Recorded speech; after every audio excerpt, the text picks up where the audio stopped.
Edmilson Rodrigues, lá do Parazão, abençoado. Muito obrigado, presidente. Quantos minutos eu tenho, presidente?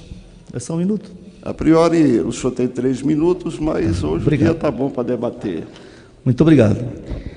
Bem, eu queria fazer uma reflexão aqui sobre o momento atual, algumas medidas que o governo vem tomando, os prejuízos para o futuro do país, prejuízos ao equilíbrio ecológico, a justiça social tão necessária. E aí teria alguns pontos. Em primeiro lugar, parabenizar mais uma vez o quadro de servidores da Petrobras, que honra este país e desenvolveu tecnologias que realmente colocam a Petrobras como ponta tecnológica, particularmente no necessário processo de extração petrolífera, do óleo e do gás, em áreas profundas, como é o caso do pré-sal. O governo, até prometendo para convencer prefeitos e governadores, prometeu recursos que seriam oriundos dos leilões, dessas licitações meio sem parâmetro, voltado ao desenvolvimento do país.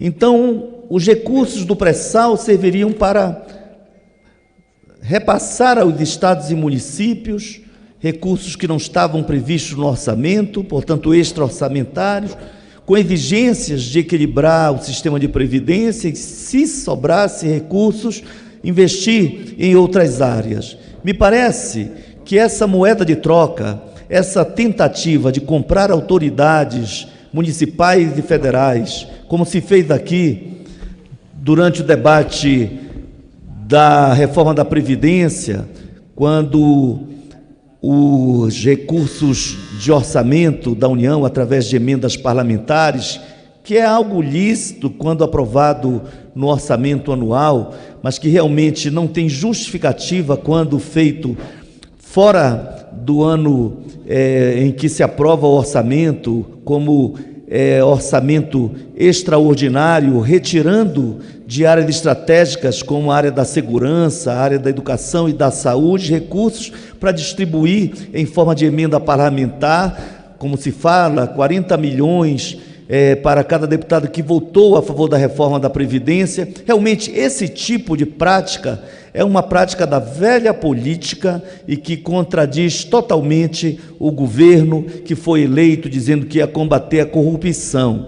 E o que é isso, senão corrupção, usar a máquina do Estado brasileiro para aprovar reformas que trazem prejuízos enormes aos trabalhadores, mas trazem lucros enormes às grandes empresas financeiras, aos bancos, aos fundos privados de pensão, às empresas privadas de previdência. Então, é ou não é corrupção transferir recursos públicos para enriquecer os muito ricos, destruindo a dignidade dos trabalhadores, como professores, camponeses, camponesas, operários, comerciários, garis, quem tinha direito a uma aposentadoria especial, quem tinha direito a um percentual sobre o salário, como risco de vida, insalubridade, enfim, essas pessoas perderam esse direito em favor do lucro de uma minoria.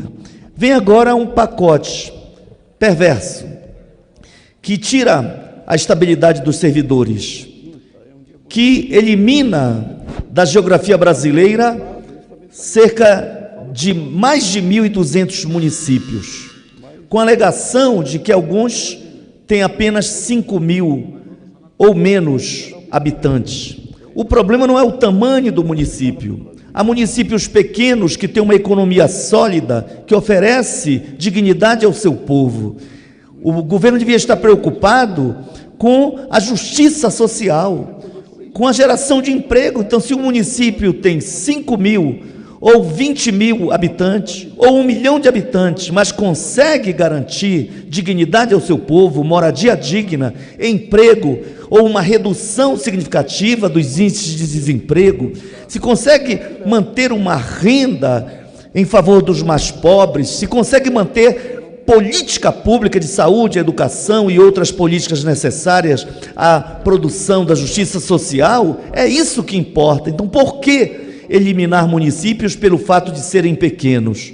Então, esse absurdo é inadmissível e nós vamos debater e combater, particularmente a agressão que se faz aos trabalhadores brasileiros e aos trabalhadores do serviço público. Tirar a estabilidade de um servidor público é, por exemplo, um ato de violência e corrupção. Porque hoje, se um delegado investiga alguém da família do presidente da República, ou investiga alguém da família de um deputado ou um senador, ou de um governador de estado, por ser autoridade e ter fé pública, não poderá ser demitido porque tem estabilidade. Mas, a partir de agora, professores, policiais federais, policiais civis, enfim, os servidores perderão estabilidade e terão que dizer sim, senhor, muitas vezes acobertar ou deixar de investigar, deixar de denunciar um ato de corrupção para preservar o seu emprego. Ora, isso é inadmissível até na iniciativa privada. Na iniciativa privada, a legislação brasileira permite que você não possa sofrer assédio, que você não possa ser perseguido por ter cumprido dignamente a sua função como empregado, seletista de uma empresa de qualquer porte.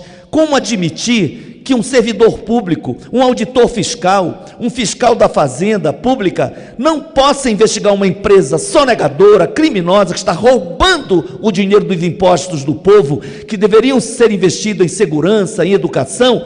Como punir um auditor com demissão, tirar dele a estabilidade?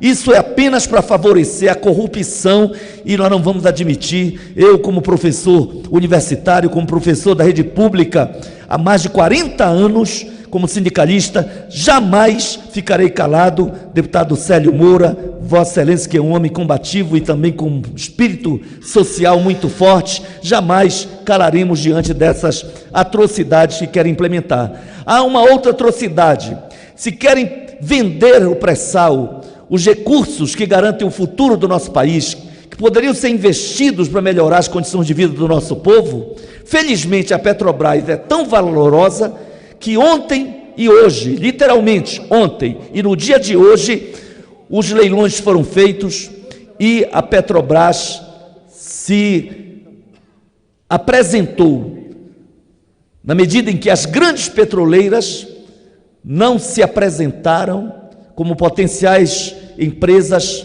a explorar os nossos recursos. A Petrobras se credencia como a verdadeira empresa petrolífera mais capaz e mais competente para extrair os nossos recursos do subsolo, das áreas profundas e garantir o desenvolvimento do país. É claro que a Petrobras hoje tem cerca de 70% do seu capital nas mãos de investidores estrangeiros. E a nossa luta tem que ser para preservá-la como estatal e que as ações ordinárias continuem sob o controle do Estado brasileiro, para que não tenhamos presidente da Petrobras, diretores da Petrobras, nomeado pelos especuladores do mundo. Então foi uma vitória que tivemos hoje, e outra vitória que teremos, tenho certeza, com a movimentação do povo brasileiro. Derrotaremos o projeto do governo que quer vender por 16 bilhões apenas a Eletrobras. A Eletrobras hoje tem um patrimônio financeiro, ativos financeiros e patrimônio imobiliário na ordem de quase 300 bilhões de reais. É criminoso, senhor Eduardo Bolsonaro, querer vender uma empresa estatal, a maior empresa elétrica da América Latina, uma das maiores do mundo, que vale quase 300 bilhões, vender por 16 bilhões, para favorecer grandes empresas do setor elétrico, para favorecer os especuladores do mundo, os que enriquecem com base na especulação e na produção da miséria, da desigualdade social e da fome no mundo, e especialmente no Brasil. É criminoso, é um crime de lesa pátria querer entregar este patrimônio às grandes corporações elétricas do nosso país. Por isso, viva a Petrobras, o pré-sal é nosso, demos prova ontem e hoje. Viva a Eletrobras, seus funcionários, viva o povo brasileiro